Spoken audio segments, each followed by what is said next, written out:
bernegara kita itu dan bagaimana mekanisme kita menjalankan negara.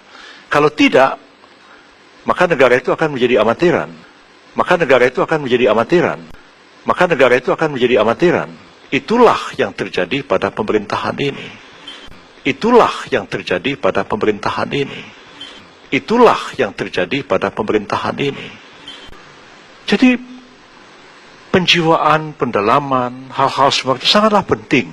Tentu harus ada kombinasi.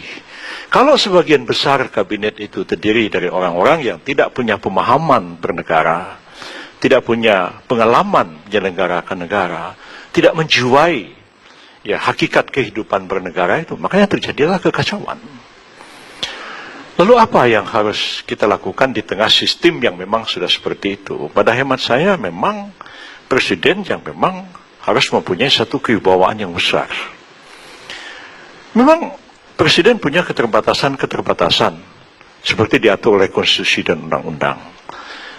Presiden tidak bisa mengintervensi penegakan hukum. Betul, tidak bisa. Tapi presiden punya kebijakan. Bagaimana harus menegakkan hukum? Dulu waktu nyusun undang-undang kejaksaan tahun 2004, saya maunya kejaksaan itu, Jaksa Agung independen. Tapi pada waktu itu, mungkin Pak Setapi masih ingat, Pak Da Costa mengatakan tidak bisa.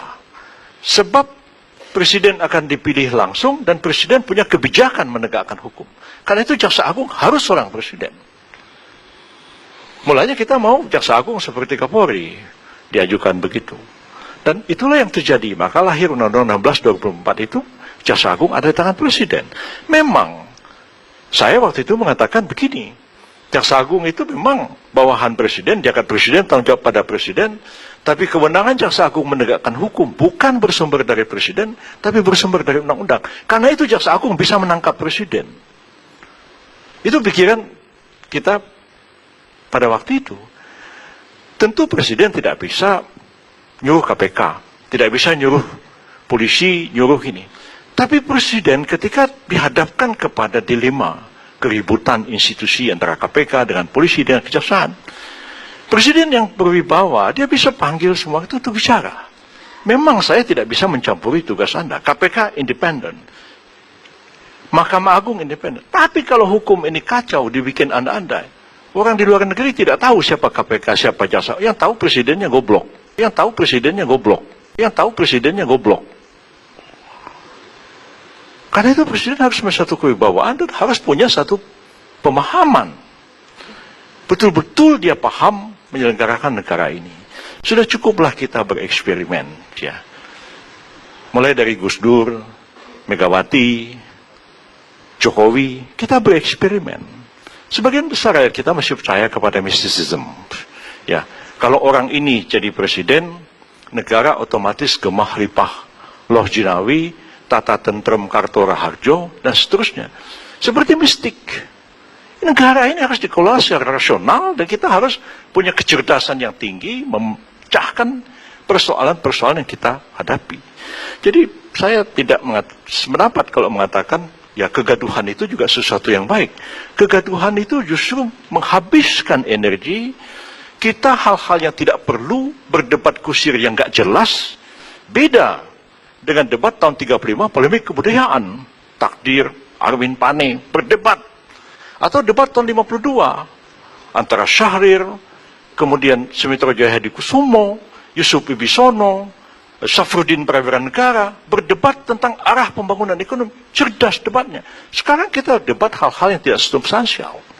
Habis waktu kita jadi pejabat menjelaskan hal-hal karena juga gaduh di media yang bersumber dari kegaduhan di dalam pemberitaan itu sendiri. Nah, saya melihat kalau begini terus, kita makin tertinggal. Kita sudah masuk masyarakat ekonomi ASEAN.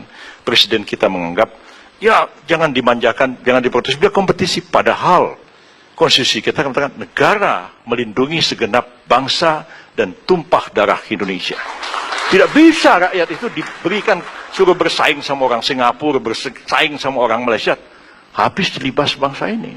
Tetap proteksi negara itu harus ada. Dan jangan kita terlena dengan kesepakatan AFTA, NAFTA, pasar bebas ASEAN dan sebagainya, akan menggilas kita semua. Nah, satu hal yang saya kadang-kadang sangat khawatir, ya. Dulu waktu saya masih muda, saya research di Pakistan tentang land reformnya Zulfikar Ali Bhutto yang ditentang ulama-ulama Pakistan. Kenapa? 5% rakyat Pakistan menguasai 95% tanah di Pakistan. Negaranya nggak bisa bergerak. Tapi sekarang apa yang terjadi? 0,2% orang Indonesia menguasai 74% tanah di Indonesia.